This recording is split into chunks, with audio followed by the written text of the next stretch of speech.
coluna, ela tem mobilidade tridimensional, e são as características anatômicas de cada segmento da coluna que determinarão o tipo de movimento e o alcance de movimento mais favorável.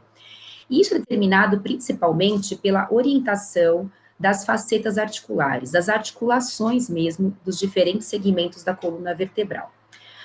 As facetas são as superfícies articulares. Então, onde eu estou aqui demonstrando com o laser, são as superfícies articulares sobre as quais as vértebras se encaixam no seu compartimento posterior. Vejam que em cada nível da coluna existe uma orientação diferente em termos de angulação das facetas articulares. Na região cervical, existe uma obliquidade aproximada de 45 graus. Na região torácica, essa obliquidade aumenta próximo de 60 graus. E na região lombar, as facetas ficam mais próximas de um ângulo de 90 graus. Essas facetas, elas guiam o movimento da coluna vertebral. Portanto, elas determinarão o que cada segmento será capaz de fazer. Vamos nos ater a cada segmento para entender essas diferenças anatômicas. Nessa imagem da esquerda, vocês observam as duas primeiras vértebras cervicais, a nossa coluna cervical superior, portanto. Nesta região, as facetas, elas têm uma orientação mais horizontal, isto é, elas se apoiam uma sobre a outra desta forma, favorecendo muito o movimento de rotação da cervical.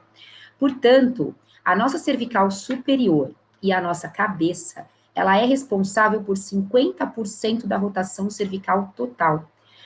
As rotações trabalhadas na técnica do yoga são fisiológicas e são possíveis de serem trabalhadas, permitidas, sem riscos de machucar a nossa coluna cervical, porque a anatomia dessa região favorece a rotação, ela é fisiológica. Se nós formos no sentido mais caudal, na nossa cervical inferior, nós conseguimos observar que essas facetas, conforme eu mostro aqui no laser, elas são um pouco mais oblíquas, então elas se encaixam desta forma.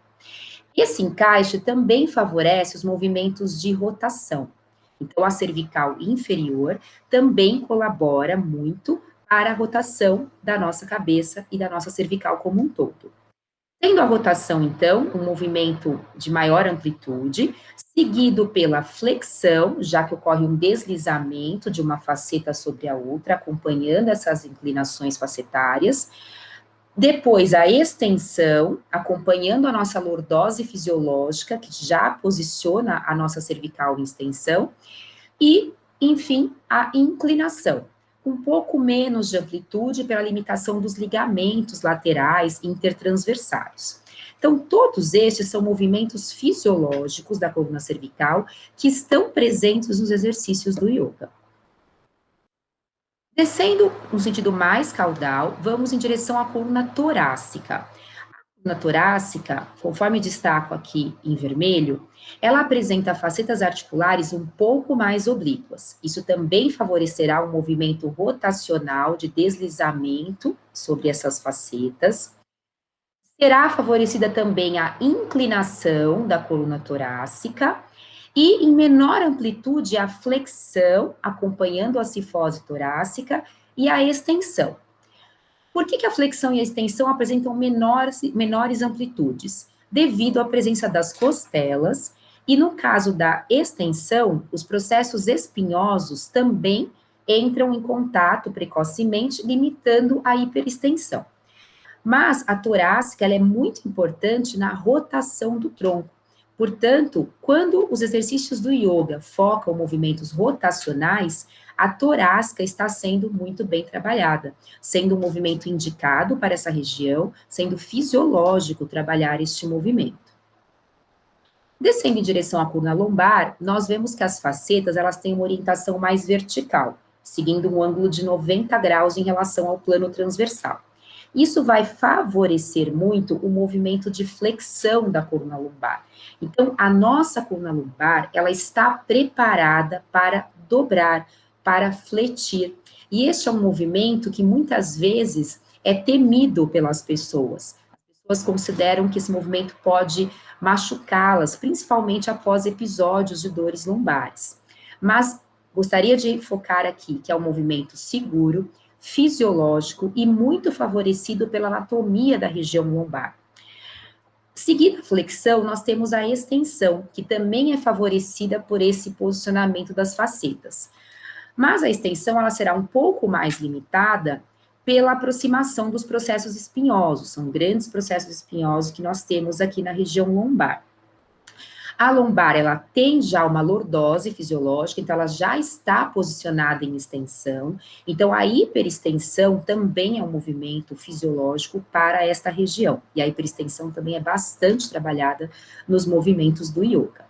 Seguimos com a inclinação, né? Então as facetas também permitem uma boa inclinação, sendo essa limitação da inclinação determinada pelos ligamentos, que são bastante resistentes, os ligamentos intertransversários, entre os processos transversos. E o movimento mais limitado para a coluna lombar é a rotação, porque as facetas, a forma como elas estão posicionadas, elas vão se tocar muito rapidamente na rotação. Então, seria cerca de 1 grau, mais ou menos, para cada nível da coluna lombar em termos de rotação.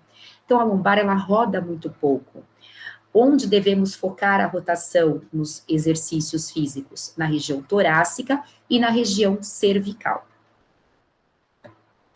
Esse organograma mostra, de forma geral, os movimentos, os alcances de movimentos possíveis em cada região da coluna.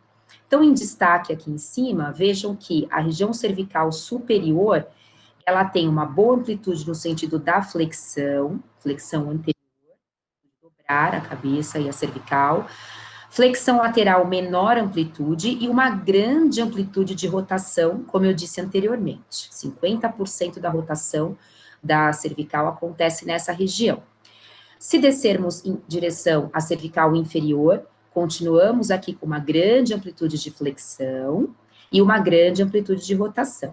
E a inclinação com uma amplitude intermediária, seguida depois da extensão. A região torácica, vejam que é a região que tem menor amplitude de movimento, justamente devido à presença das costelas.